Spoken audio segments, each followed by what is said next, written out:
Welcome to Rates and Barrels. It is Monday, April 8th. Derek Van Riper here with Eno Saris. On this episode, we dig into the rash of injuries that popped up over the weekend. It was not a good weekend on the health front for several players around the league. We'll dig into that.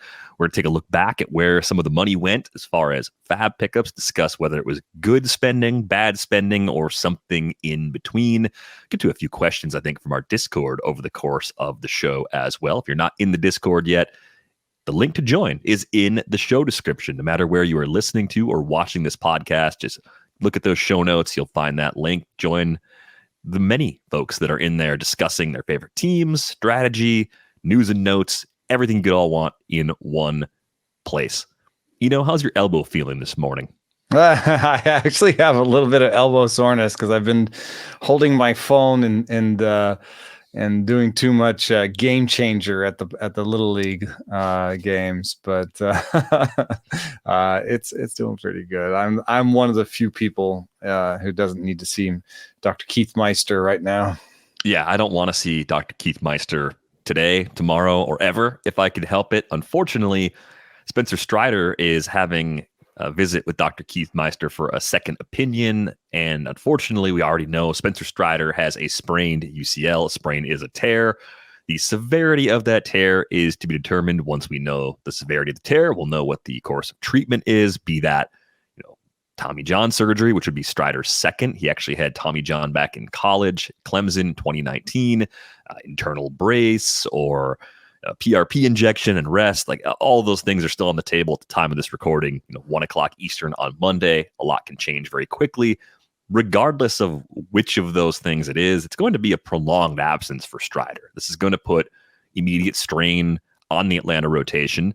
And I think about Gerrit Cole as sort of like a best case scenario, right? A couple of months would be like everything being amazing. And I don't think that's quite what we're getting from Strider based on the current direction. But options in Atlanta to step in: Bryce Elder, who pitched really well in the first half last year. Dylan Dodd, who I think by schedule would line up for Strider's next turn. That sometimes gives you the idea who's getting the first shot. And then younger guys like AJ Smith-Shawver and Hurston Waldrop would be in contention as well. So how do you think Atlanta is going to navigate a Strider absence, at least in the short term and possibly in the long term as well? Yeah, I think they're going to do it internally. And, the where the tear is and how severe it is, the where is also important. That's why I think with the Ohtani thing, they were trying to pretend that it wasn't necessarily Tommy John because it was in a different spot. And, that's why they could get, I think what they ended up getting was the internal brace. So I just, from a fantasy standpoint or from, Braves fan standpoint, I'm not super excited about their options. I don't think that any of those guys is going to step up and even be, 3/4 of Spencer Strider. So I know that, some people are excited about Smith-Shawver, and he did have a better fastball in the spring. I don't know. He pitched 2/3 of an inning in AAA. Walked 3. Yeah, I mean, it was a brutal first start for Smith-Shawver at Gwinnett, his first time out. Well, why did they not even let him pitch through it? I don't even understand what 2/3 of an inning means. That's so very strange. So, it looks like a lot of pitches actually. Three walks, couple hits, so he wild pitches. Just didn't have it. And there's just been a weird disconnect, even with the model, in terms of what the stuff model has said about him is that. Even as his fastball did improve this spring, it didn't like his curveball, and it never really has. So he's the only one that I'd circle and be like, there's some interest. I want to know more, but it hasn't started well, and there's still questions about him. Yeah, Hurston Waldrop, who I mentioned, is another possible option. You look at what he's been able to do in the minors so far. It's so early. It's can you even put stock in anything you see in one minor league start? It's no, not really. Conditions are strange all over the place. Waldrop's starting at Double-A for what it's worth. He finished last year at Triple-A, was cruising through the minors. I think he pitched at 4 different levels. Also had a pretty rough first outing. So I don't know. Like it's more of, look, Elder, as much as the underlying numbers weren't excited about him last year, he pitched well enough for a long enough stretch where I think you would try to go to him first and then see if you can get Smith, Shawver, or Waldrop right before eventually elevating one of those guys into the rotation. But pitching depth takes a massive hit when you lose your best starter, no matter who you are. Every team would have a problem like this, losing their number one guy. It just so happens their number one guy is the consensus number one pitcher in fantasy baseball. And I don't know. With Bryce Elder, unless he added a new pitch, I don't have any reason to think things would be a lot different. K rate was up even compared to what he did during his brief time at AAA previously. So that's a mark in the right direction. But he's the guy I'd be turning to from a who would I pick up perspective. I'm looking to find some short-term innings. No one's expecting a replacement to be Strider. And Cleveland's going through this right now with Shane Bieber. We learned that Shane Bieber is going to need Tommy John surgery over the weekend. Same kind of problem. An organization that has a lot of pitching, but once you take off the ace, the guy at the top, it creates a massive problem at the very back end.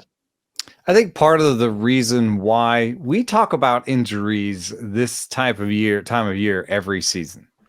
And I was just looking at an excellent piece by Rob Maines over at Baseball Prospectus, along with Derek Rhodes, who maintains their injury information. And there's a spike every April, spring training in April. And if you read the Shane Bieber news, it wasn't that he got hurt. It was that he was hurt. Mm-hmm. You know, he said basically the elbow was bothering him late last season. It was it's what he went on the IL for last season. He trained all off season to try and get back, but then when he got to full game intensity, there's the elbow pain again.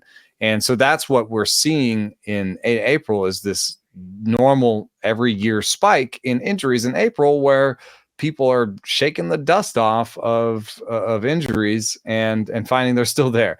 You know, Trevor May put it really well. He said, like, in the off season, you can say, well, I'll just take 2 weeks off and come back to this and see how it feels.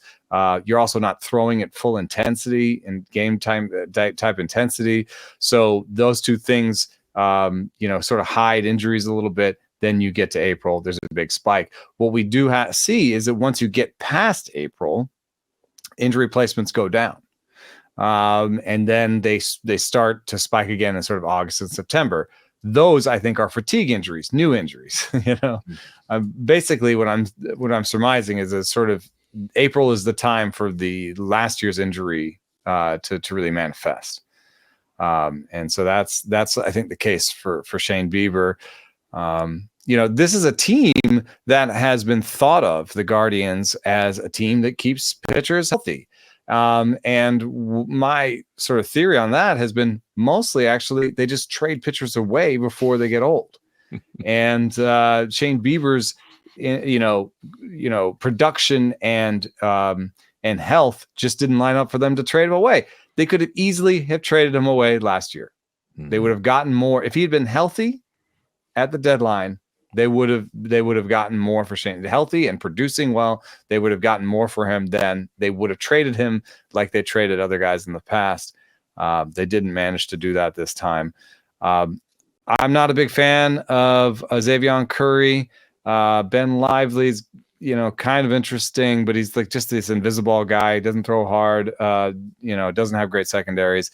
Tyler Beatty is in the organization, and he's the guy who had no command for the Giants, and he's on the major league roster, but he's been kind of relieving. So I don't know if they're going to switch him over. And so the one I'd be excited about if I heard about him coming up would be Joey Cantillo, who hasn't pitched yet this year.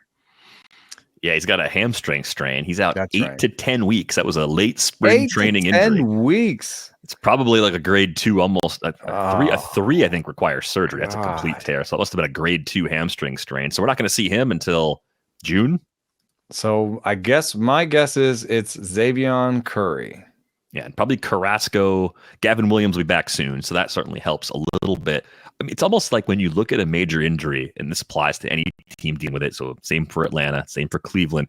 Everybody who's still there needs to be as good or better than their projection to offset that loss, right? No one person's going to go inning for inning and replace the ace that's gone. But Tristan McKenzie has to stay healthy and pitch well.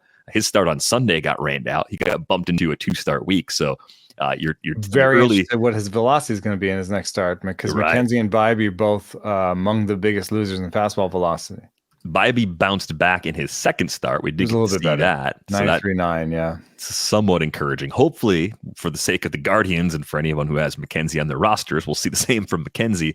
But now it's just like you need McKenzie to be healthy and effective. You need Bybee to be healthy and effective. You need Williams for this weightlifting injury to be something that's just in his rearview mirror and not something that is a recurring problem.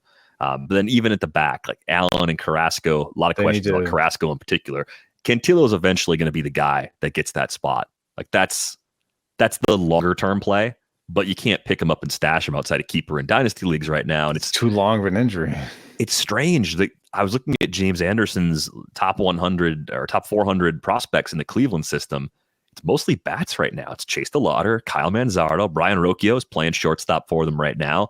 Ralphie Velasquez, a catcher who's a long way away. Juan Brito, who I think is the guy they got back in the Nolan Jones trade. Franco Aleman is a relief prospect, which is super rare.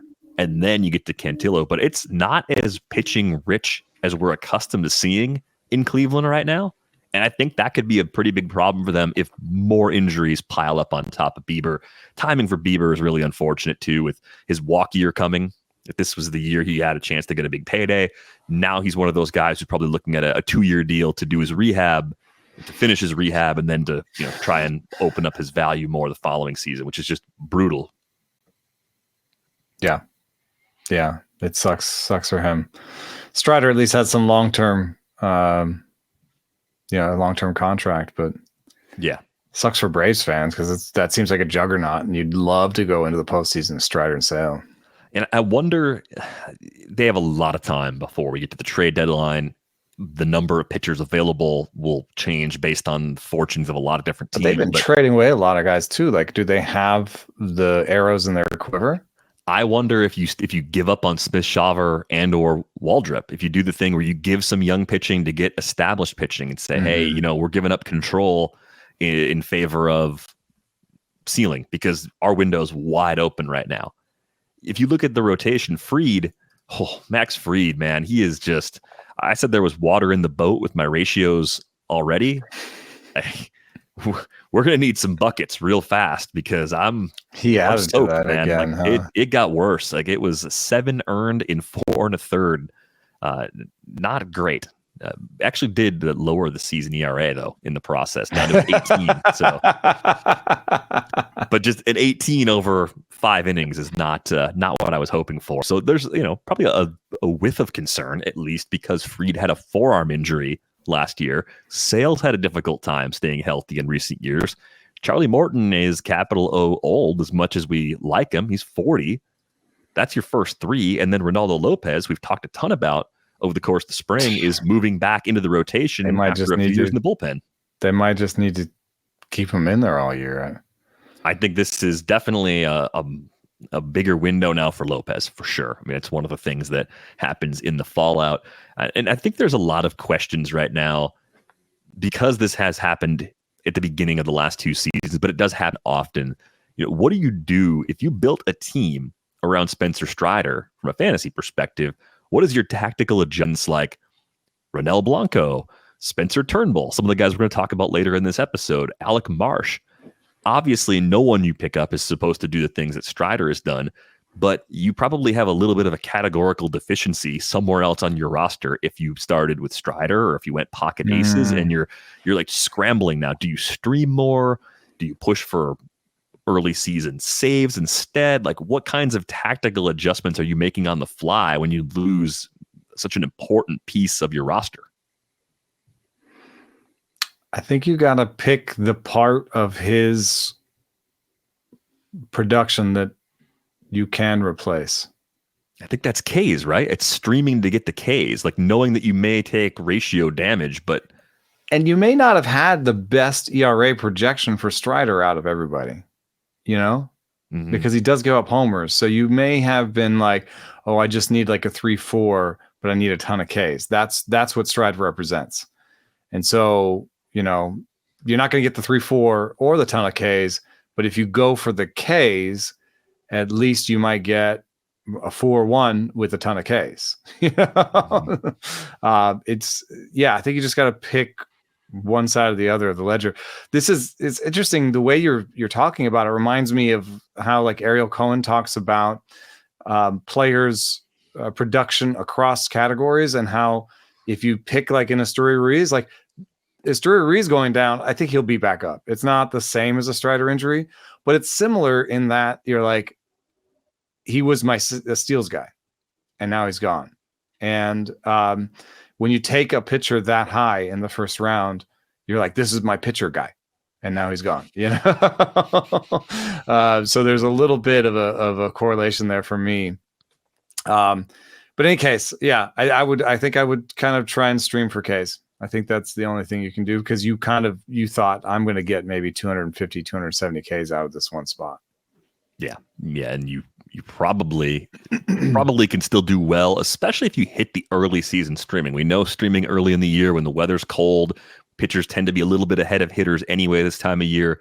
You can take advantage of that. So you're looking for the 2-start weeks. You're looking for the low-hanging fruit against some of the teams that either weren't good to begin the season or have been quickly picked apart by a few injuries. Certainly describes the White Sox. Luis Robert, grade 2 hip flexor strain. Just the White Sox are a team that I think we feel bad that they have such limited talent right now, and then you lose both Robert and Eloy Jimenez. The Eloy injury is not quite as bad as this one. What is it? It's an adductor strain for Eloy Jimenez, so that's probably more like 2 to 3 weeks. But yeah, the timetable, it's funny that they're not that far apart. Adductor, oblique, hernia, hip flexor. It's your core. Mm-hmm. It's how you turn on your core. It's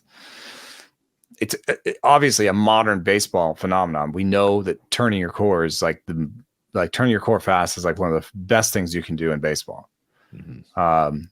So we're all chasing it, and so it's a little bit like the velo thing. If we're all chasing, core trunk speed, then we're gonna have these injuries.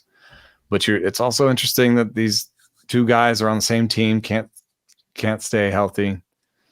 Will they look at their internal processes for weightlifting and training? Or is it just that these guys are injury prone, which is also totally possible? Right. Maybe you've got something significant that is always going to be there. And the fact that this has happened to Robert before, it's the same hip he injured back in 2021, makes it more concerning. I saw the note, James Fegan had a tweet about this, that Robert couldn't sleep the night after the injury happened because he was so worried about how bad it might be, right? He's just worried it was more of the same, which gives you a sense of how he feels. And also, usually players tend to have a pretty optimistic, I'm okay. That's like almost a defense mechanism in some ways. But if you've heard something before and you heard it again and you have familiar feelings coming back, that's definitely a level of concern. I wonder if having this happen twice, and I'm sure, I think this came up on one of the Friday shows, Royce Lewis getting hurt again. He already changed things about how he was training, and it still happened again. That's true. Sometimes it just happens. You can put in the most logical effort to try and combat a problem. Yeah, Nietzsche was wrong. Problem. Nietzsche was wrong. Whatever doesn't kill you makes you weaker. Yeah, like whatever injury you had is not, your recovery from it doesn't make you stronger in that area. Although I have heard that broken bones are, especially when you're young, are a little bit different. The bones kind of like grow into like a thicker spot there. I don't really want to test that. I'm not going to go try and break my kid's wrist again. See, it's fine. It's good for you. It's good for you that this happened. Like, no, I'm not going down that road. But I mean, like with the White Sox, it's for fantasy purposes. There's always like that, oh, it's a bad team. Like I could find, Nicky Lopez. I could find some. I think it's like a deep league thing. Like as much as you want, like, you love the sort of Eric Fetty beginning, and it has looked okay. He's going to really struggle to give you any wins. Mm-hmm. Like he may get 6 wins on the year, and still have a good year. And even Crochet, like, what's he going to do in the wins category? So this is a really tough place to go shopping. It's sort of last chance Saloni. Like I'm trying to get Michael Kopech in a keeper league, and I'm not excited about Michael Kopech. I don't know how many saves he'll give me, maybe 20 saves, but it's a deep enough league where I'm like, is somebody else going to give me a better closer right now? It's April. All the people who have closers think they're contending. Yeah. The adjustment to the lineup, Dominic Fletcher was already playing a lot as it is. I think his playing time is safer. He's started both games in center field since. Was there Robert a corresponding move like Deloche coming up or something? Robbie Grossman is on the roster now. He led off on Sunday. That's a gross switch, man.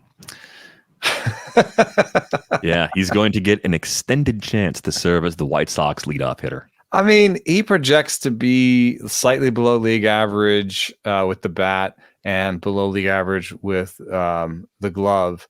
And if you gave him a full season, like might be able to give you a win. It's just not what the White Sox should be doing. Like, what are they doing? They're already 1-8. Release Paul DeYoung. Release Robbie Grossman. Free Brendan Shoemake. I don't even think Brendan Shoemake's any good. Just play him. Play right. Zach DeLoach. What are you doing? That's the key, right? Is like play guys like DeLoach. I mean, they got Kevin Pillar on this roster. Kevin Pillar's 35 years old. Like, what? Why are you doing this to yourself? Play Colas. Play DeLoach. Play everybody who's young. And I don't even think it can't even be like, oh, well, they really want to tank, so they'd rather put worse players in. You're not going to win with DeLoach or Shoemake. I'm not suggesting that this will happen, that they'll all come together and be great. What I'm suggesting is by the end of the season, you'll know if Shoemake or DeLoach or whatever, or Nicky Lopez is on your team next year. That has been my argument about rebuilding teams forever. You're just trying to find 1 or 2 guys that'll be there when the young guys come up. Yes, take the guys that are 26 and under who've never had a prolonged run of time and let them have it. That's at least what the A's do, right? The A's are like, hey, anybody who's stuck between AAA and the big leagues, come on over. We'll give you an extended look.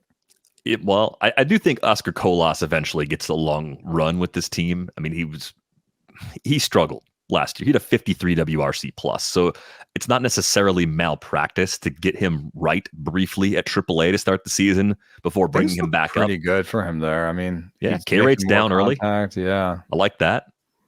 So I think that's probably where this goes eventually, regardless of the next 6 to 8 weeks. It might be the back half of that when we see Oscar Colas again. But you got to play guys like that. You have to find out if he's a core guy or not. That's pretty good. That's cool. Yeah. I like he's interesting stash actually. Because how long do you think the Grossman thing is going to go, really? I mean, you could keep Grossman on the roster a little longer. I don't have a problem with that. I think the other aspect of this, yes, the playing time is currency. You do need viable veterans in the clubhouse in the sense of like teaching guys the right process. If your team is super young, my argument would be, well, you do have Martin Maldonado. Like there's one. You do have Andrew Benintendi. Like if Benintendi is your Jason Hayward, we overpaid him, but we love X, Y, and Z. Fine. Like it doesn't matter. Like I can live with that. Like, you probably already have those veterans on this team, at least a couple of them.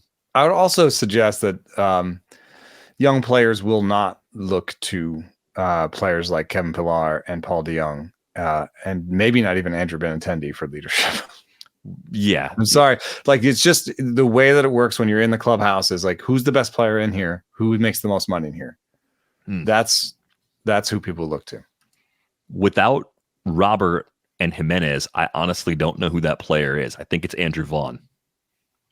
On the pitching side, it's Gerrit Crochet right now, right? Like if you're a younger starter than Gerrit Crochet, are it's an awkward leadership position because you're like not visible for a couple of days of the year, or a couple of days of the week, at least 2 or 3 days of the week. You're just not really around, and you don't play every day. So there's still a little bit of like, you need to play every day for me to kind of look to you to know what it's like to kind of, these slings and arrows of the season, You want some good news? We've got a little bit of good news. Gerrit Cole is going to begin a throwing program today or tomorrow, Monday or Tuesday. So, have you ever heard the details of what was wrong? I thought we did get some small update at one point. I just heard like it's the elbow. Yeah, let's see. Somewhere on when they put him on the IL, they said elbow inflammation. Okay. They put him on the 60-day, and it was nerve inflammation. No tear. Nerve inflammation. That's what it was. I knew there was a firm diagnosis. So it was nerve inflammation, which just usually takes time. Yeah. That's just my elbow hurts, I guess. I guess that's good. It seems good. And one of the Strider teams I have Gerrit Cole, who was inexpensive because it was an auction. I'm like, well, that might be that might be insurance policy that I thought was less than that. I thought that was a way of dominating. But it might be a life raft for me in my boat of sinking teams. Yeah, I mean, there's some stashes you can make. I don't know if Verlander's really out there to be stashed, but he's throwing on his way back. Shane Bieber in some like smaller leagues he's not really hurt. I don't think. I think that they're using the IL as a way for him to come back from previous injury and manage his innings. So I think we might be a few days away from some sort of Shane Bieber update, and in which case it'll be too late in those shallower leagues. So if you are looking for Spencer Strider and you'd rather just like take a kind of a home run swing for somebody that could replace Spencer Strider in fewer innings, Shane Bieber is your guy. Yes. I think the other injured pitcher that I saw available in a decent number of leagues that got picked up over the weekend is Edward Cabrera. There's a chance he might still be floating out there. Not because you're expecting him to be Strider, but because you're looking for strikeout, a higher ceiling starter than a lot of the other guys that are getting picked up right now. The tumbling dryer of pitchers, if we'll call it, I guess, because it's just every week you look and it's a similar group of names and you're like, okay, what's different about these guys? Oh, 2 starts. Oh, an easy matchup. I got to cut this guy that I picked up last week because his matchup's bad. Like that's sort of the ebb and flow of weekly leagues right now. Where the money went, I mean, on the pitching side, where available, and it was actually a decent number of places. It was Ronel Blanco who put together even more, 5 more no-hit innings before he finally gave up a hit. So 15 scoreless innings to start his season for Ronel Blanco. He's been fantastic so far. You mentioned Verlander coming back. At what point does Blanco just sort of pass JP France on the fly as the number 5 starter? Like, is there a chance that Blanco's already done that? Yeah, I think it all comes down to this next Texas start, for Blanco, because, Verlander is going to be up really soon. France gets Kansas City. If he does fine there, and then Blanco gets blasted in his second look at the Rangers, maybe there's a little bit of like, oh, he's a guy we don't want people to get multiple looks at. He's a guy that he's our up and down guy. But if he pitches capably, against Texas a second time, both France and Blanco have options. And if France doesn't have a great outing against the Royals and their offense sometimes clicks and produces, then I think that it's hard to like look at the model or strikeouts or anything, because we've talked about how France was a different guy in the minor leagues, and he's trying to emphasize, the cutter more this year and get more strikeouts this year. He basically looks worse by Stuff Plus this year than he did last year. I don't know what exactly France is doing wrong. Blanco, you could look at it and say, oh, 99 Stuff Plus, that's not good enough. The average starting pitcher is actually at like 97 or something. So he has above average stuff. He has an elite changeup, a slider that's working. It could work as a package. The command we saw go from like good in the no hitter to not as good in the second one. We saw more walks by the Rangers. And so that's why I think a second look at the second team, at the same team, could show us like what's the real penalty of not having great command and everybody knowing you're going to throw your soft stuff on 2-0 counts. And they've seen your shapes. So now they're more ready for everything. So I think a lot of it rides on the next start for Blanco.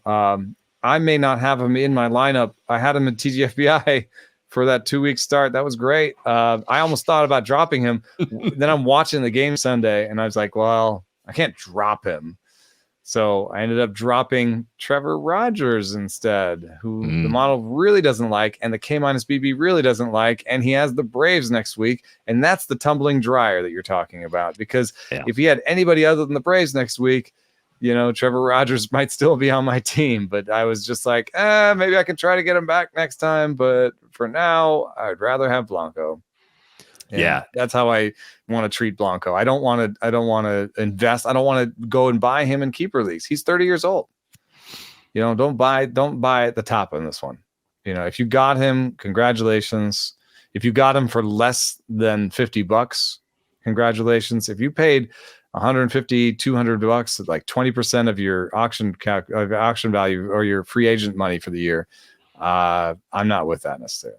The bids were all over the place on Ronel Blanco because I think you see results like that. Some people say this might be something really special. Other people say, is he completely out of that ongoing job battle? Like, even if he's temporarily the guy over JP France, if he hits a stretch of 3 or 4 starts where he's very hittable, they can make a pretty quick decision. And what was the K's versus walks in the second start? It was like 4 and 4. 4 and 4. Yeah. That's more like what I expect out of Blanco. So and that 4 and 4 is not going to get you. That's not going to be good most weeks. So I got a broader question, just thinking about how these leagues work, and we're going to get into more detail about what's causing pitcher injuries to happen at their current rate. It's a complicated answer. That's going to be the focus of our Tuesday episode with Britt. People were asking in our Discord about just the fantasy implications of all these injuries beyond the, how do you adjust to not having Strider? Okay, chase strikeouts might be the best way to go, and then worry less about the ratios because it's harder to get all of those things from the wire. If we take a look back and we say, okay, there's been like this 5+ year window where pitching injuries have been a problem. Is there an adjustment in fantasy that should be made, either tactically to how we build rosters in the first place, or even structurally to how the game is designed? I was starting to think about it a little bit yesterday when you were messaging me about some of the pitchers you were looking at. And I just said, is fantasy baseball, is a 15-team mixed league actually the right answer for the modern game when pitchers break like this? Because this isn't a complaint. This is a question of, it's just so hard. Is this a good gameplay experience to lose an ace or even a third starting pitcher on your team and replace them with someone that you didn't even have on your radar at all? Like, maybe it's a fun puzzle to solve. I think it's frustrating at times and fun at others, but what adjustments should we be thinking about, if any, to how we play? The fall in my main event, which is this 15-team NFC league that's really high stakes, and people are good owners.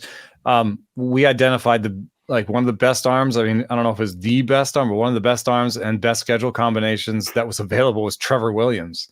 And so, we weren't even losing somebody due to injury, but like if you were going to replace Spencer Strider with Trevor Williams, I feel like that's almost so far of a way down that it doesn't make it fun in a way.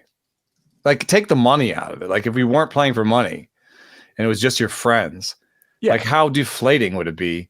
Just be like, oh man, all the way down to this. So yeah, I think that maybe that's why 12 teamers are so popular, is because, if you are going to be playing with your friends, then make the penalties not so bad. And I think most of the leagues that we've seen from when we asked information from y'all is 12 teamers and with like fairly robust injury list. Mm-hmm.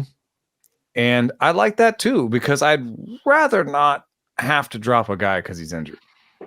Right. So this is one of the tactical problems, I would say, of the NFC leagues, is that you don't have IL spots. It keeps action available on the wire. Kind of understand it for why they do it. I get why it'd be they even do worse in the main event if we had IL slots, and I wouldn't even get Trevor Williams. Right. For a 15-team league, especially, the deeper the league, the more it kind of becomes sort of necessary. But from a gameplay experience, is it great? Like, not knowing this weekend what the final diagnosis is with Strider, you're like, okay, I'll wait a week. I'll wait for that second opinion. It's probably not going to be good. I'm probably going to cut him even if it's a 6 to 8 week injury, depending on what's happening with the rest of my roster. But not being able to even hold him if it is 6 to 8 weeks and see is kind of an annoying problem that's sort of unique to that format. So I've shifted over time on this. I used to think it's fine. You don't need IL spots. Make the tough decision. Keep the waiver wire lively. But I'm looking at these problems, and this is not just this year. It's not just last year. Our roster's too deep. Do you say instead of starting 9 pitchers, you're going to start 7 in a 15-team league? Like, would that make the gameplay better? Just because you still have to be right. You still have to be more right than everybody else. It's still a challenge. You're still going to deal with injuries. You're still going to deal with the should I drop this guy because he's hurt question. Yeah, it's not a plea for a change. It's just a question as to whether or not how we play fits. And I've wondered this going back to some of the old industry leagues that are out there, right? They're based on the original roto design with a few modifications, but it hasn't changed, like batting average being a category. That's from the original rotisserie game that Dan Okrent and company put together at the rotisserie restaurant forever ago. And the roster with the 2 catchers that was all designed around a mono league. I don't know if that's the right way to play fantasy baseball.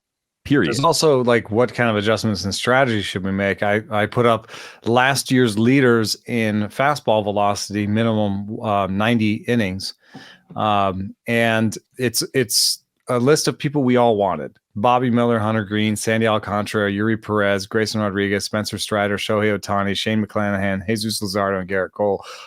All of those guys are rosterable in any league. Except maybe, I don't know, my son's 6-person league. Maybe there's somebody who wouldn't, but I think even in his, like, you kind of want all these guys. Well, guess what? That's 10 names I just gave you, and 6 of them are hurt. And the public peer-reviewed research that's out there, suggests that velo is the thing. And it's just a tough thing to kind of keep in your head when you're trying to draft really good pitchers. Are you going to have a little question mark in the back of your head? Be like, ooh, does he throw too hard? Does he throw too hard? I don't want to ask that. It's not a fun question to ask. That's not good for gameplay. It's not good for analysis. Yeah, because I want to tell you who's good based on who's good. Like, you know what I mean? Like, I want to just be like, who's good? Good should be good. Like, there's some chaos in injuries that happen in every sport. And I just think we've hit this point, again, beyond these last 2 seasons, that is unsustainable. It doesn't work really well the way it is. So are you going to draft pitchers? Not to draft Jared Jones next year because he throws too hard, 97. Mackenzie Gore, 97. Keaton wins at 96. Like, am I going to tell you not to draft these guys? Like, well, or are you just going to say, I'm not drafting pitchers in the first 5 rounds, 7 rounds, 8? Are you going to go the old school route again? Like go down that road and say early pitching's for everybody else. It's not for me. That's my instinct. That's where I've been. But if you don't like early, like when I started playing fantasy, it was like, don't draft anybody after 10 rounds. That's, I don't think, viable anymore because people would push everything pitching up so high that if you actually stop, don't do anything for 10 rounds, then you're really just, your ace is not that good. I mean, you've experimented this in some of your draft and holds, some of your league builds where you've waited until what, the 5th and 6th or something. I did a Tyler Mahle SP1 2 years ago now. That was 2022. Was that the year he was okay or the year he was hurt? I think that was the year he was okay. He wasn't an SP1. Right, yeah, right. It wasn't some shrewd, oh yeah, I was absolutely right about Mahle. It was, I think it was the 440, 122 year for the ratios. It wasn't 2021. 2021 was the year that inspired it. And 2022 was the year that it wasn't quite as good. I know Ariel Cohen has shown some research that, like, aces are way better and this and that. But the thing that I gravitate sort of is you know, when you look at Cy Young seasons and stuff, you know, a lot of times there is a pop-up Cy guy. You know, Sonny Gray, he didn't win it, but he's a pop-up Cy guy. And what I find is that, like, you know, in the top 20, there are a lot of pitchers that, with things going right that year, could still be an ace. It's a lot harder, and sometimes maybe it does happen, but it's a lot harder for someone in the 70s. People are like, oh, who's the next Kyle Bradish? And I'm like, I'm not sure there is one every year, you know? But every year there is like a Logan Webb who was drafted as the 15th best SP and just had a really good year and almost won the Cy Young and ended up being a top 5 SP. So my instinct, and it's not necessarily supported by all the data so far, but we are also in an ever-changing environment because the rules are changing, the injuries are changing. And so my instinct is to go for 2 number 2s, try to get 2 high-end number 2s. And this year, in one build, that ended up being Grayson Rodriguez and Yuri Perez. And I was like, well, I got 2 very exciting young arms that could be really great.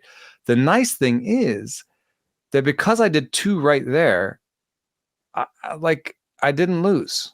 Yes, I lost Yuri Perez, but I have Grayson Rodriguez. So it's like, it was sort of a 50-50 shot, which it kind of is with injuries.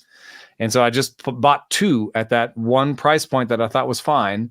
And I lost one, but you know, I got the other. So you can't, the one problem with getting a guy in the first or second round is you can't get 2. Some guys are out there doing that. I guess you could just go, what if you had gone Strider Burns? Oh, I did that. I have a team. I did it. Remember? Mixed labor. I had the 5th pick. I went Strider Burns. And then people were saying, well, you could have just took Mookie Betts or Kyle Tucker at 5 and your team would be a lot better today. Yes, that's right. That's 100% true. But if this were a year, you double tapped at the high end SP, you're better off now than if you hadn't gone Strider Burns. Yeah, I mean, I guess one other thing that I didn't talk about at the time of doing the pocket aces is you built in some of that security. If one breaks, you still have an ace. Like, you don't know if one or both are going to break, but if one breaks, which is somewhat likely, you're in a much better spot than if you only drafted one and you had one that broke. Yeah, I guess I'm advocating for the Pocket Kings strategy. But yeah, there is some work we have to do to kind of go through this. Would you say that these things were predictable? I don't think the Spencer Strider deal was that predictable. Bieber was hurt last year. Strider throws really hard. And has a TJ in his history. That's the thing. Did we cruise right by the Strider 2019 TJ because it happened in college, and we thought, well, I mean, some people probably didn't even realize he had Tommy John surgery in college, unless they went back and read the old player outlooks. But the one thing Strider does, right? He sits pretty close to his max, and he throws hard. Yeah. So that's your. Even if you didn't know about the previous TJ, that's your yellow flag if you're going to use high velo starters as guys that you're maybe not going to be as excited about. I don't know. I think it's Hunter Green, I guess. You know, the guys that are left on my list that aren't hurt, you know, Hunter Green kind of sticks out. Grayson Rodriguez, you know, we think of him as healthy now, but he had a really hard time staying healthy, I think, in the 2021 season or 2022. So... Right. Yeah. He said, and it's like, okay, well, that's there. It's on the ledger. It needs to be accounted for. It should certainly be factored into expectations. Jesus Luzardo's had injury problems, but that if you lump them in now you've lumped everybody in but Bobby Miller, and Bobby Miller could just break randomly because he just throws hard. He throws really hard too. Again, sits pretty close to his max, right? Yeah, but if you start taking people who sit from your far from their thing, like you'll also probably get, and don't throw hard, you'll probably get older guys. And what do older guys do? They break. They get hurt. They break from cumulative wear and tear, right? Right. It's just like there's no answer. We're gonna get into it more on Tuesday's show and try to figure out what the game could even try to do as a means of reducing this problem, because the trends are long-term trends and they are very much concerning long-term trends. And geez, like there's one more injury we didn't talk about yet that this one was just so frustrating. Trevor Story dislocated his shoulder over the weekend. Is it the same shoulder too?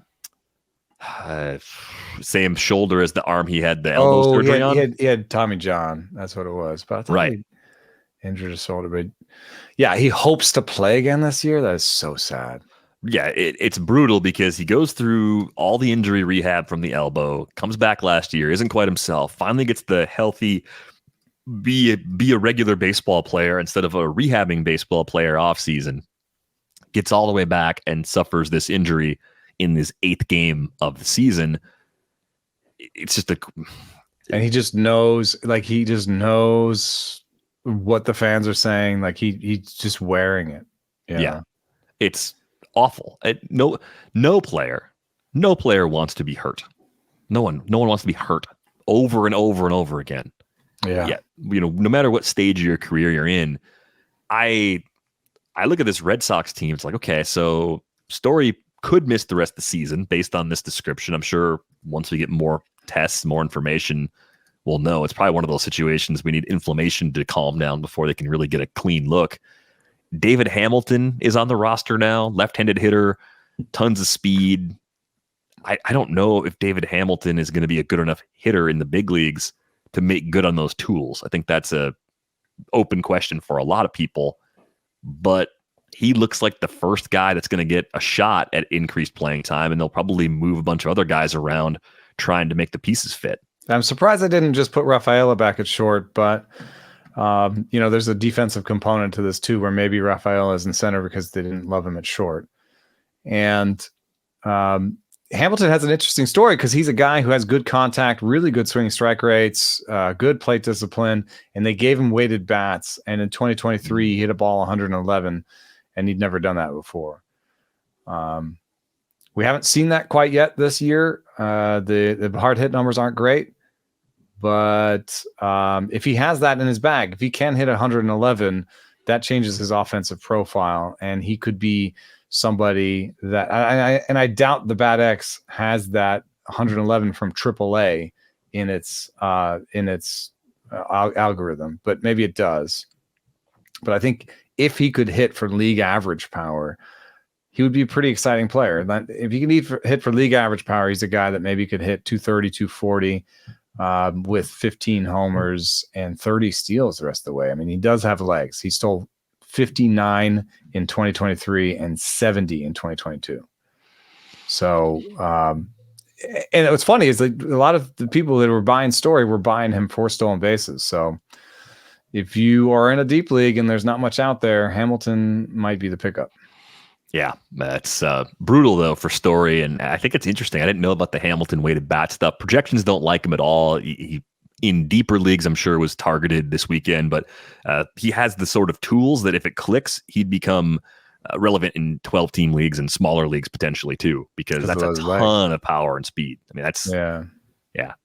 I want to see where it goes as far as how he's pitched and how he handles top level pitching over a prolonged window. You're going to have to gamble before you get to see it in the case of David Hamilton.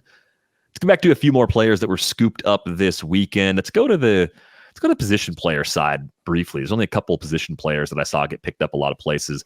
It seems like the faith in Alex Kirilloff is returning in smaller leagues, 12 teams and smaller. I saw him heavily added in a lot of online championships, partially because he started all but one game this season. The only time the Twins faced a lefty was the game that Alex Kirilloff did not start. And he's had a very prominent spot in that Twins lineup as well, which I think bodes well for his chances of kind of cracking that shallow league barrier again now that he's finally healthy. It's been a lot of setbacks, wrist injuries, things that have kept him off the field in recent years.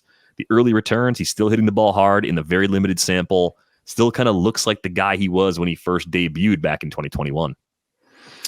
Yeah, the one caveat is that, I don't think the 10% strike rate is something you should be looking at. The swinging strike rate is something that's the denominator is pitches.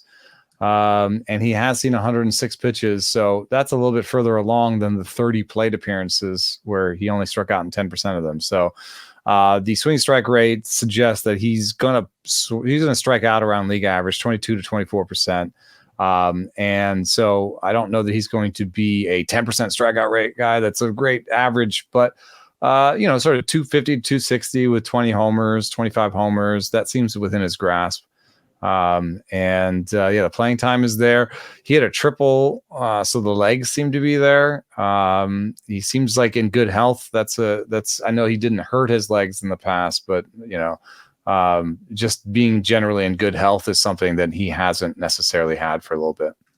Yeah, it's been huge. The wrist, really. A lot of wrist problems for Alex Kirilloff, but seems like he's finally put that behind him. It's nice to see him getting this opportunity for the Twins. I saw Oliver Dunn getting scooped up a lot of places, and I think there is a bit of an ongoing battle in Milwaukee for playing time. Dunn is probably getting this extra playing time lift right now because Sal Frelick's playing center field while Garrett Mitchell's down. Mitchell's probably down for another 6 weeks or so. That keeps things a little less crowded on the infield. I would look at Oliver Dunn and say, there's a lot of ways it can go right for a player like him as well. Doesn't have the wheels of David Hamilton, who we just talked about, but actually has pretty interesting power and some speed to go along with it. Has some swing and miss concerns, but has also shown a patient eye during his time in the minors. Put up great numbers, old for the level at Double-A in the Phillies organization last year. Reading, the ballpark there, is hitter friendly, but a 148 WRC plus. The Brewers scooped him up in the Rule 5 draft. They're giving him some chances to play third base. He looks good. Defensively, he looks like he fits over there. He has second base eligibility in some leagues already. And the reason why I thought he was kind of interesting as a pickup is not only just the short-term opportunity, multiple ways to be valuable, but I think even after Frelick comes back, if you're better than the cluster of players duking it out right now, they could prioritize anyone they want because of the way that roster's built. There's so many moving parts that the cream will rise as far as the hitters are concerned in Milwaukee this year. And I think Bryce Terang is off to a great start as far as stealing a ton of bases. I know the early batting average was really good as of at least a couple days ago. He's still hitting like 360. But I don't know if Bryce Terang has actually changed a lot from the player he was last year when he put up a 60 WRC plus. Terang's a phenomenal defender, but that's still an open question as to whether or not he's going to hit enough to be more than an all-glove player at the big league level. Dunn might actually be able to hit enough to displace Terang later on this season if and when things are more crowded. Yeah, and just to throw another name on the mix, Joey Ortiz is not really starting every day. He's more of a small side platoon guy right now. Yeah, he's just in and out. And so if Joey Ortiz, was playing every day and playing to the best of his abilities, I could say, okay, this is going to get crowded. But we always knew that there was a little bit of a spaghetti with the wall situation on the Milwaukee infield, right? Like we knew there were a bunch of candidates and we didn't know exactly how it would shake out. And that meant there was risk for any one of them to work out. And I think it would be a shame to kind of look at this 360 average and the 7 stolen bases for Terang and be like, he's got that locked down. So it's Oliver Dunn versus Joey Ortiz for third base because, Terang does not hit the ball hard. His strikeout rate is not as good as you'd expect for somebody like this. And the main difference, he's hitting the ball hard, 10% hard hit. The main difference is a 474 BABIP this year versus a 268 BABIP last year. That's 200 points of BABIP. That's the main difference. I don't see anything everywhere else where I'm like, oh, he really improved his process. And when it comes to hitting the ball hard or pulling the ball or barreling the ball or max EV or any of these things. So, I think I wouldn't invest too heavily in Terang, and I would take a wait and see almost with that whole lineup. And what I've found in the early going is you've got this you want to buy someone that you want to buy a share of someone that you could have all year. So you want to be aggressive early on and you want to put a big bid out there and get this player that could be good all year. And I get that. But what I've found mostly with the guys that were available is I would rather just put together a list of smaller bids and just take whoever I get with the smaller money, because I don't think any of the guys we've mentioned so far have been worth much money. Maybe Kirilloff a little bit. But as an example, I'll put out there that JJ Bleday was also available in a lot of leagues and was picked up this weekend in 15-team leagues.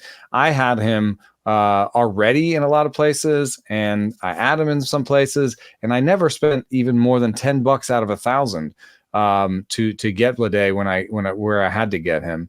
And Bleday, versus any of the guys we talked about, has shown a little bit of change in what he's doing in terms of ground ball, fly ball mix and whatnot. And then, is just playing every day and has a shot to make himself a position that he's going to play for the rest of the season.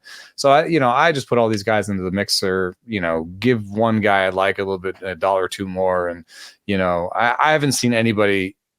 I don't think I've seen anybody in the early going that I've thought was worth $100 out of 1,000. Right. I think there's always this urgency to do something, especially if you have an injury. And there's the FOMO of, if I don't pick up someone who gets an early season opportunity and keeps it, I'm going to miss out on a lot of long-term value. I don't know if that's entirely true. I think a lot of times fab dollars are just not well spent. And maybe you're aggressive early because the big ones from last week was like Foley. Foley's already lost a save appearance to Lang. AJ Hinch apologized and it's got to be Lang, right? Yeah, it's Lang. Got to be Lang. Don't let Trevor get in your head with name pronunciations. You got enough going on trying to don't let him influence you on that. I think it's worse when you have an injury because you feel like I got to do something because I got this gaping hole in the roster. It's like, well, you just have to patch it and see what happens. Don't be over aggressive with fabs. I kept most of my bids again this week, kind of in that 5% range. Targeted a few different pitchers. I mean, you went cheap. You went Tyler Freeman and Miles Michaelis, who I think for a lot of people would have been contingency options, but not necessarily top end options. But the gap between Freeman and Dunn, or even Freeman and Kirilloff, could end up being pretty small over the course of the season. I mean, if you like Bryce Turang, then you should like Tyler Freeman. Like, they're very similar guys. And what I put together was just a look at some process stats. None of these are really stabilized in the sense that you can totally believe them, but they're a little better than looking at other numbers. So strikeout rate, max EV, and hard hit rate. At least you're looking at things that, stabilize quickly or have a decent amount of pitches or balls in play kind of behind them. And if you look at this list, I'm not saying this is a list of the best players in baseball, but these are players that are above average strikeout rate, above average max EV, above average hard hit. They're all decent players. And if Tyler Freeman has the worst power on this list, which he might, then he can join Jung-Hoo Lee and Jurickson Profar and Jordan Westberg maybe at the bottom of the list. Well, guess what? I think all of those three of those guys are going to hit 10 homers this year, and maybe 12, maybe 15, somewhere in there. And all three of those guys have other things they can add. Profar is maybe the weakest of the three, but if Tyler Freeman turns out to be Jurickson Profar, then that'll be valuable in some leagues. And Freeman is not going to platoon, I don't think.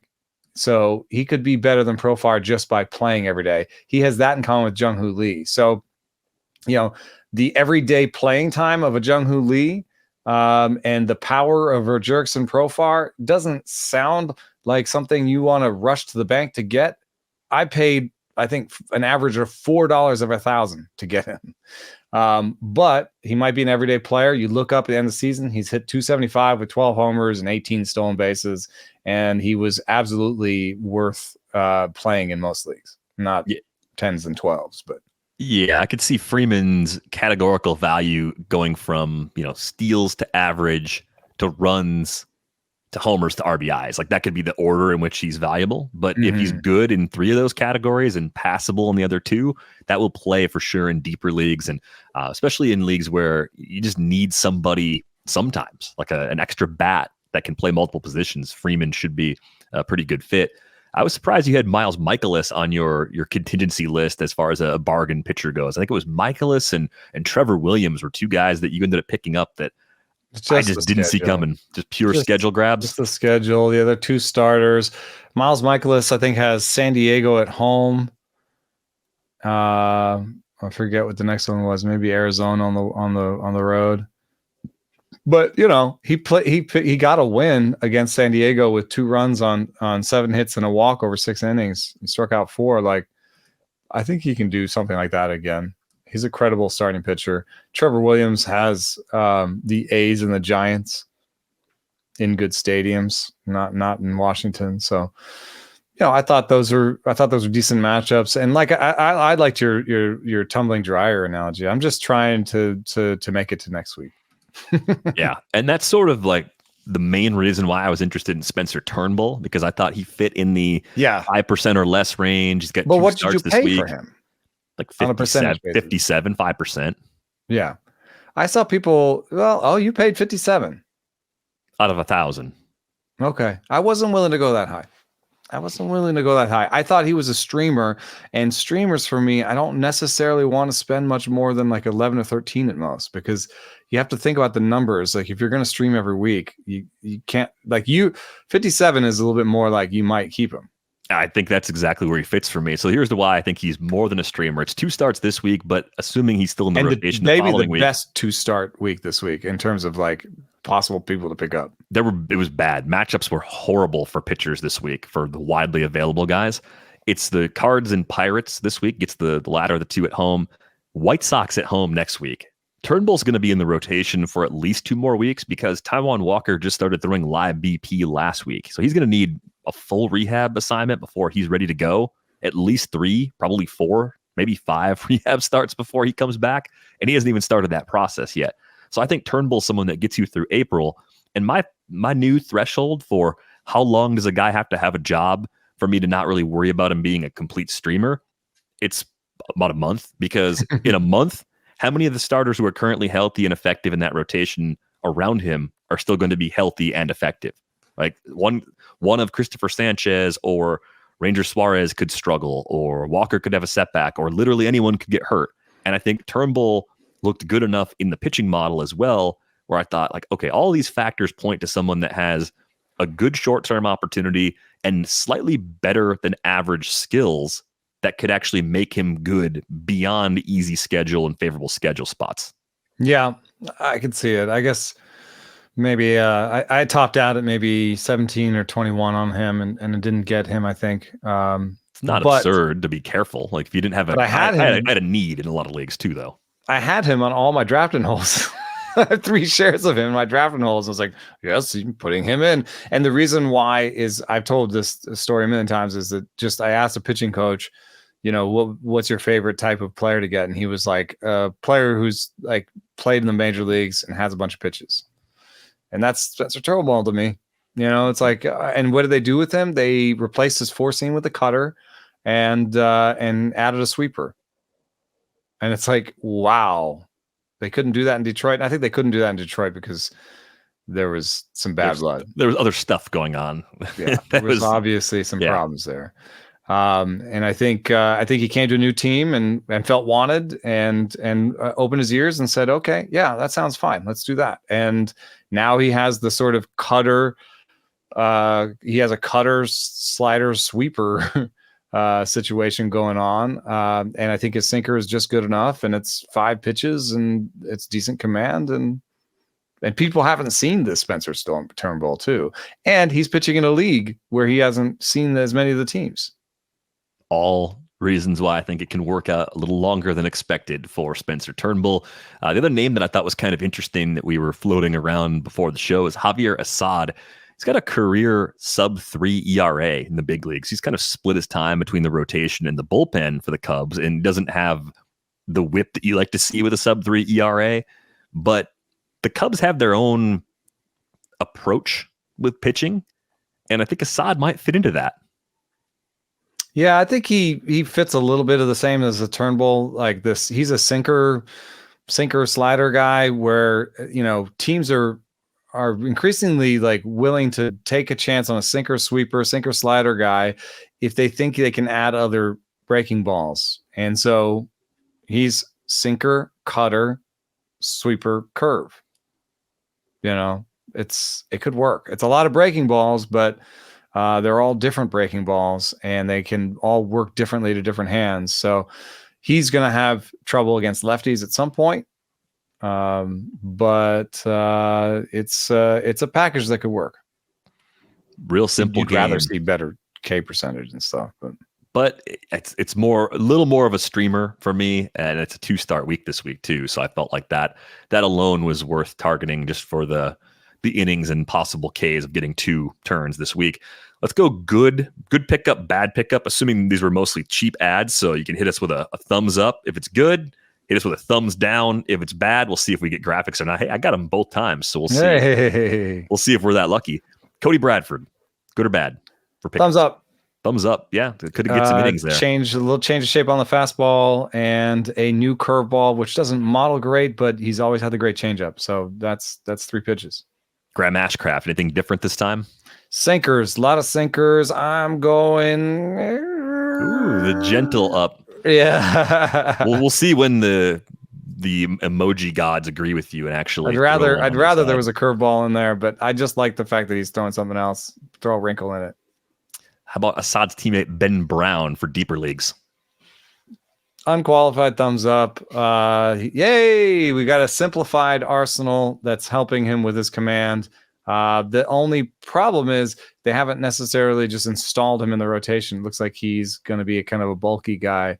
But he performed well in his first one, and I think there's an opportunity for him to make himself a spot in that rotation. Let's try Chad Green. Oh, big thumbs up, especially in the short term. I think he could gravitate his way towards saves. And even if he doesn't, he is in a spot where they could use him for wins. So you could end up getting a 6th inning win and 3 innings and 5 strikeouts. And like that would be good for a streamer in some leagues. Mm-hmm. Like that might be a better option in some leagues than trying to pick up a guy off the waiver wire. How about another position player, Blaze Alexander, who actually gets a boost in playing time because Geraldo Perdomo suffered a torn meniscus, another shortstop injury. He's going to miss at least 1 month. And I mean, that's one of those injuries. Lawler's still hurt? Yeah, Lawler's going to be out that whole time. So it's not going to be Lawler. They brought up Kevin Newman. Oh, depth. Blaze Alexander should play a lot. I'm thumbs up. They were playing him at DH. Mm-hmm. Like he was playing. He's 24 years old. He's in his peak. I know he's striking out too much, but a 10% whiff rate does not predict a 30% strikeout rate. So I think he can get that back down a little bit. And he's doing okay. I know some of it is propped up by batting average on balls in play, but he is a guy who is speedy and kind of sprays the ball around. I mean, I don't know. I don't want to get too excited. Like, I don't know if he's a 12-teamer. No, but at least a 15-teamer. I mean, if you're thinking about David Hamilton and Blaze Alexander, like who do you like better? I'll take Hamilton. More categorical juice and a longer possible runway if it were. Definitely more stolen bases and more contact. I do lean towards more contact. We got to do a little research. Why did a guy named Blaze Alexander only have 2 steals in 73 games at AAA last year? He's on base all the time. He's a good player. It's like if Cutter Crawford didn't have a cutter. It'd be like if Cutter Crawford hated cutters. And was like, no, I'm not throwing that. It's a stupid idea. Why would I throw that pitch? I don't even like the name of that pitch. On that note, I think it's time for us to go. If you don't have a subscription to The Athletic, you can get one, theathletic.com/rates and barrels. That's the best way to get in. As I mentioned earlier, jump in on the Discord. The link is in the show description. If you made it to the end of this video or the end of this episode, drop us a nice rating review, hit the like button on YouTube, subscribe to the YouTube channel if you haven't done so already. On Twitter, you can find Eno at Eno Saris, find me at Derek Van Riper, find the pod at Rates and Barrels. That is going to do it for this episode of Rates and Barrels. We're back with you on Tuesday. Thanks for listening.